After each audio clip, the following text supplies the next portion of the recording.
ஆண்டவராகிய இயேசு கிறிஸ்துவின் நாமத்தில் காலை வாழ்த்துக்கள். இன்றைய மன்னா, அவர்கள் இருதயம் நினந்துண்ணி கொழுத்திருக்கிறது, நானோ உம்முடைய வேதத்தில் மகிழ்ச்சியாய் இருக்கிறேன். சங்கீதம் 119 வசனம் 70. பார்த்தீங்களா, இன்றைக்கி நானோன்னு தான் நம்ம தியானிச்சுட்டே வரோம். இன்றைக்கி தாவீது, சங்கீதக்காரனாகிய தாவீது சொல்கிறாரு, நானும் உம்முடைய வேதத்தில் மனமகிழ்ச்சியாக இருக்கேன், ஆனால் அவர்களோ அவருடைய இருதயம் நினந்துண்ணி கொழுத்திருக்கிறது. நினந்துண்ணினா கொழுப்பால் நிறைந்திருக்கிறது, கொழுப்பால் உடல் கூட பருமனாக இருக்கிறது என்று கூட சொல்லலாம். சங்கீதம் 17:10 அவர்கள் நினந்துண்ணி இருக்கிறார்கள் என்று சொல்லி, எவர்கள் கர்த்தருடைய வசனத்தை விட்டு விலகினவர்கள், தாவீதுக்கு விரோதமாக எழும்பின சத்துருக்கள், அவனை உபத்திரவப்படுத்தினவர்கள், எல்லாரும் அகங்காரிகள், எல்லாமே பொய்யை பிணைக்கிறவர்கள், எல்லாருடைய இருதயமும் எப்படி இருக்கான், கொழுப்பால் நினந்துண்ணி, அதான் நினந்துண்ணி கொழுத்திருக்கிறது அப்படின்னு சொல்லப்பட்டிருக்குது. பாருங்க, ஏசாயா 6 கூட 6:10 இந்த ஜனங்கள் தங்கள் கண்களினால் காணாமலும் தங்கள் காதுகளினால் கேளாமலும் தங்கள் இருதயத்தினால் உணர்ந்து குணப்படாமலும் நான் அவர்களை ஆரோக்கியமாக்காமலும் இருக்க நீ அவர்கள் இருதயத்தை கொழுத்ததாக்கி அவர்கள் காதுகளை மந்தப்படுத்தி அவர்கள் கண்களை மூடி போடி என்றார். பார்த்தீங்களா, ஆண்டவருடைய ஜனங்களாக கர்த்தரை விட்டு விலகி போகிறவங்க, அவருடைய வார்த்தைகளை கேட்டோம், காதார கேட்டோம், உணராமல் இருக்கிறவர்களுடைய இருதயம் எப்படி இருக்குதாம், கொழுத்ததாக்கி இருக்குதாம். ஆனால் தாவீது சொல்கிறாரு, நானும் உம்முடைய வேதத்தில் மனமகிழ்ச்சியாக இருக்கிறேன் என்று சொல்கிறார். பாருங்கள், 72ஆம் வசனத்தில், அநேகம் ஆயிரம் பொன் வெள்ளியை பார்க்கிலும் நீர் விளம்பின வேதமே எனக்கு நலம். நீங்கள் சங்கீதம் 119 வாஸ்து பார்க்கும்போது ஒரு பெண்ணோட எடுத்து பாருங்கள், ஆண்டவருடைய வேதத்தை பற்றி அவர் எவ்வளவு ஆசையாக வாஞ்சையாக எழுதியிருக்கிறாரு. உம்முடைய வேதம் எனக்கு மனமகிழ்ச்சியாக இராவிட்டால் எப்பொழுதோ நான் மரித்து போயிருப்பேன்னு சொல்கிறாரு. உம்முடைய வசனம் தான் எனக்கு நல்லது, நான் உபத்திரவப்பட்டது நல்லது, அதனால் உம்முடைய பிரமாணங்களை கற்றுக்கொள்கிறேன்னு அதே 71ஆம் வசனத்தில் சொல்லப்பட்டிருக்கு.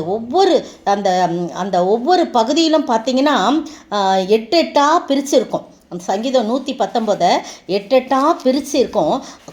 கட்டாயம் ஒவ்வொரு 8லையும் எப்படி இருக்கும்னா வேதத்தை பற்றிய காரியம், அவருக்கு எப்படி அந்த வேதம் இருக்குன்னு 136 வரிசையாக இருக்கும். ஒன்னொன்றுலையும் உம்முடைய வேதத்தை மனுஷர் காத்து நடாவாதபடியால் என் கண்களிலிருந்து நீர்த்தாரைகள் ஓடுகிறன்னு சொல்கிறான். எவ்வளோ பார்த்தீங்கன்னா அந்த வேதத்தை எவ்வளோ நேசிக்கிறார். நீங்களும் நானும் அப்படி வேதத்தை நேசிக்கிறோமா பாருங்கள். மற்றவங்க அந்த வேதத்தின்படி நடவாதனால என் கண்கள்லேருந்து நீர்த்தாரைகள் ஓடுகிறது. அந்த பேர்டன் இருக்கணும் நமக்கு, நம்ம ஒருத்தருக்கும் அந்த பாரம் இருக்கணும். ஐயோ, அவங்க வேதத்தை படிக்கலையே, அந்த வேதத்தை பற்றிய உணர்வே இல்லையே அப்படின்னு சொல்லிட்டு நம்ம ஒருத்தருக்கும் அந்த உணர்வு இருக்கணும். 176 வசனங்கள் 8 பிரித்து பாருங்கள், அதில் 22 பகுதி அதில் சொல்லப்பட்டிருக்குது. அந்த 22 பகுதியிலையும் கட்டாயம் அவருடைய வேதத்தை குறித்தோ அவருடைய கற்பனைகள், கட்டளைகள், பிரமாணங்கள், ஏதாவது ஒரு காரியம் கடைசியில் முடிக்கும்போது 174 வசனம், உம்முடைய வேதம் என் மனமகிழ்ச்சி அப்படின்னு சொல்கிறார்.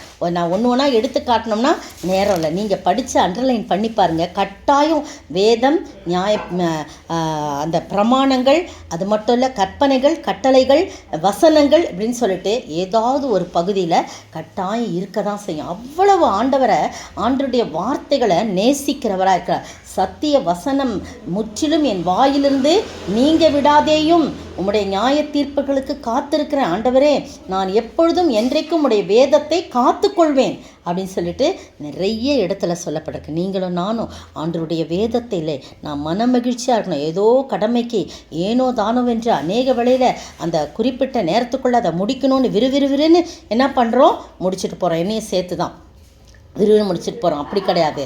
ஆனால் அந்த தாவீது சொல்கிறாரு, உம்முடைய வேதத்தில் மனமகிழ்ச்சியாக இருக்கிறேன் அப்படின்னு சொல்கிறார். அப்போது எவ்வளோ பெரிய அநேகம் ஆயிரம் பொன் வெள்ளியை பார்க்கலும் நீர் விளம்பின வேதமே எனக்கு நலம் என்று சொல்லப்படுது. அருமையான தேவனுடைய பிள்ளைகளாகிய நம்ம ஒருத்தரும் ஆண்டவருடைய வேதத்தை படிக்கவும், அது நமக்கு மனமகிழ்ச்சியாக இருக்கவும், அதன் மூலம் பிரமாணங்களை கற்றுக்கொள்ளவும் உதவி செய்ய வேண்டும் என்று நம்ம ஜெபிக்கணும். அது மட்டும் இல்லை, அவர்கள் இருதயம் நினந்துண்ணி கொழுத்திருக்குது. அவங்களுடைய இருதயத்தில் என்ன இல்லை, வேதமே இல்லை, வசனமே இல்லை, அதுக்கு பதிலாக கொழுப்பு அடைச்சிக்கிட்டு இருக்குது.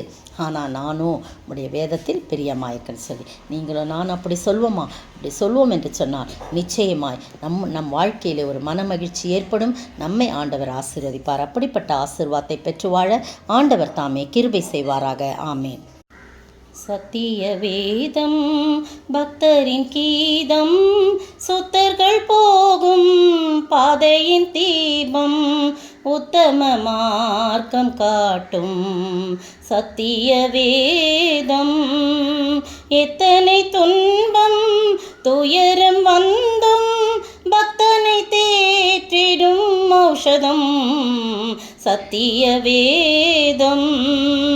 நித்தம் விரும்பும் கர்த்தர் வசனம், சுத்த பசும்பொன் தெளிந்திடும் தேன், இதயம் மகிழும் கண்கள் தெளியும், இருண்ட ஆத்மா உயிரடையும் சத்திய வேதம் பக்தரின் கீதம், சுத்தர்கள் போகும் பாதையின் தீபம், உத்தம மார்க்கம் காட்டும் சத்திய வேதம்.